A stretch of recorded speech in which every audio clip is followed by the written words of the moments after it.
Oh, come on. You didn't think Uber and Lyft drivers were the only ones who could figure out how to fool an algorithm, did you?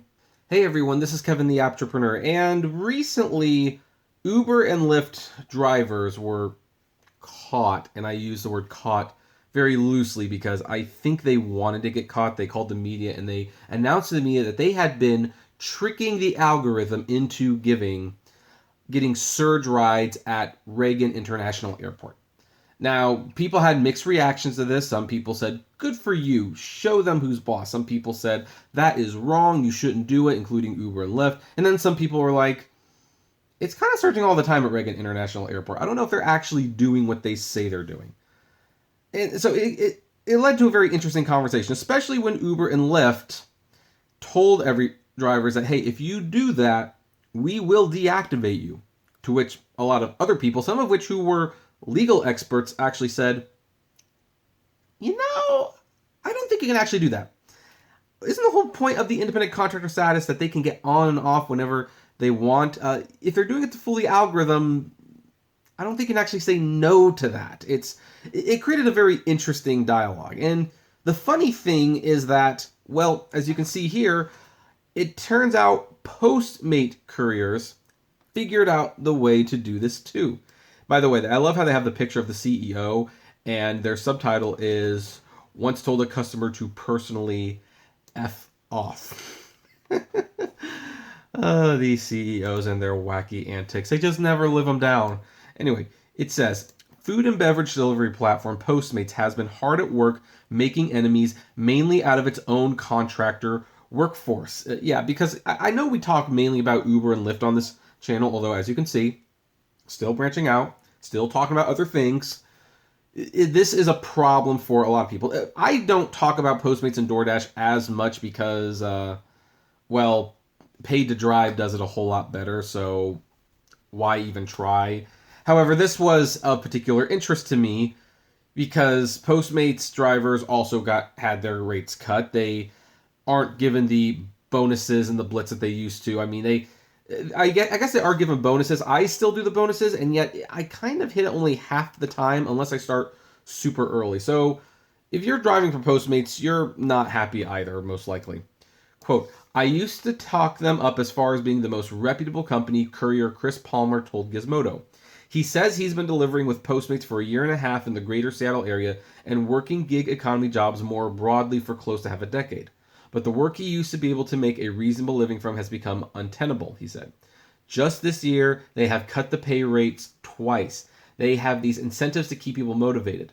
They make it sound so possible, he said, recounting how his attempts to live off gig work alone resulted in becoming briefly homeless, of which I have heard many stories like this, although mostly from Uber drivers.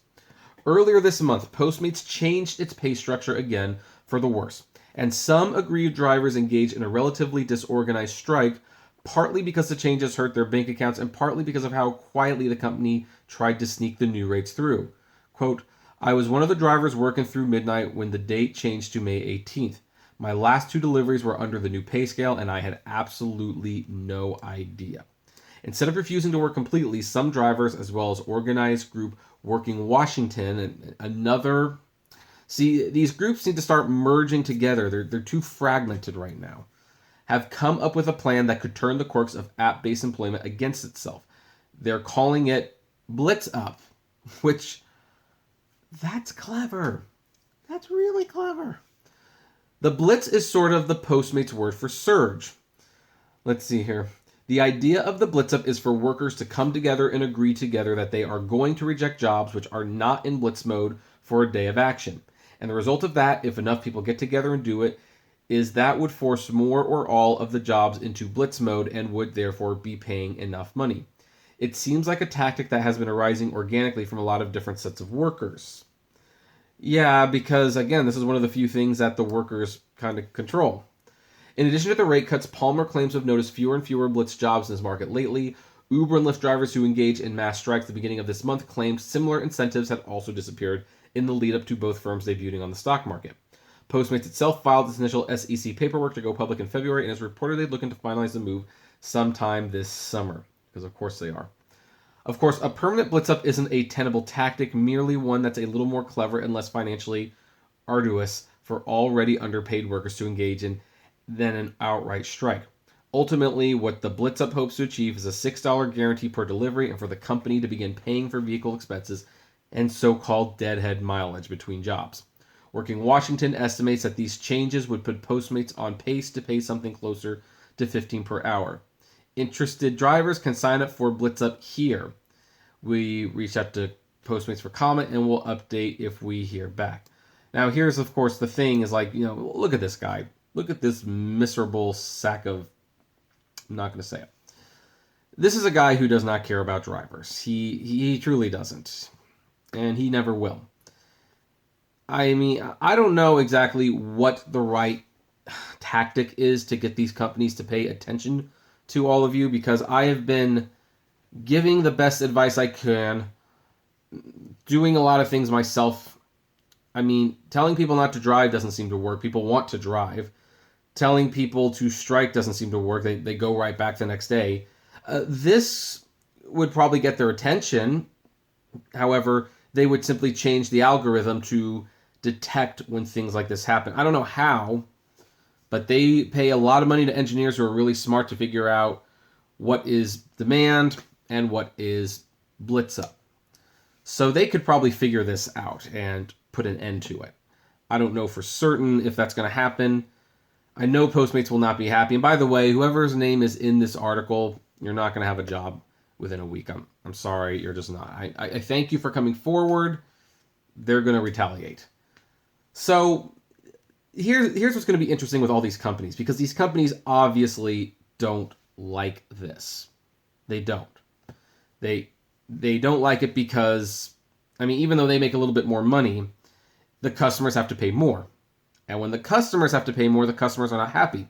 Granted, they'll pay it, but they're not happy about it.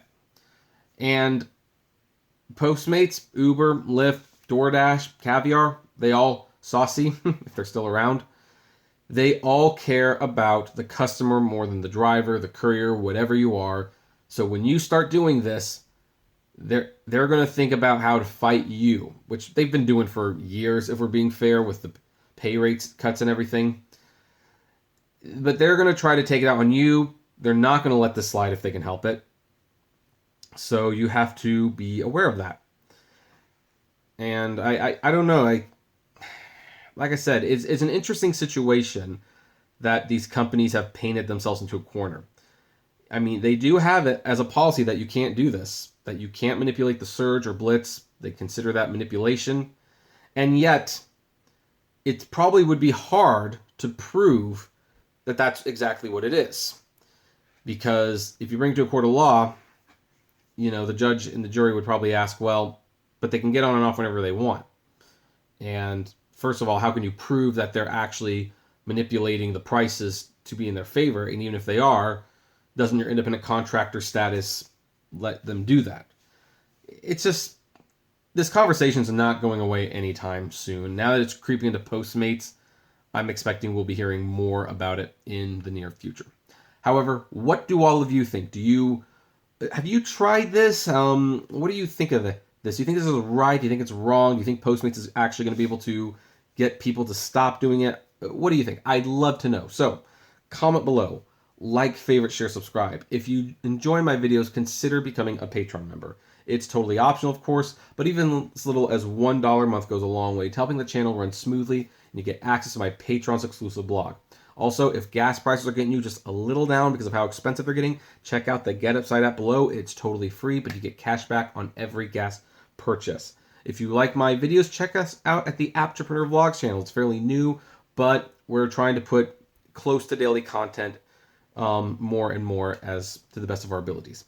And if you want to talk to me or other fellow rideshare gig economy people, check us out on the Apptrepreneur Hangouts on Facebook. And as always, flame responsibly. Have a good one.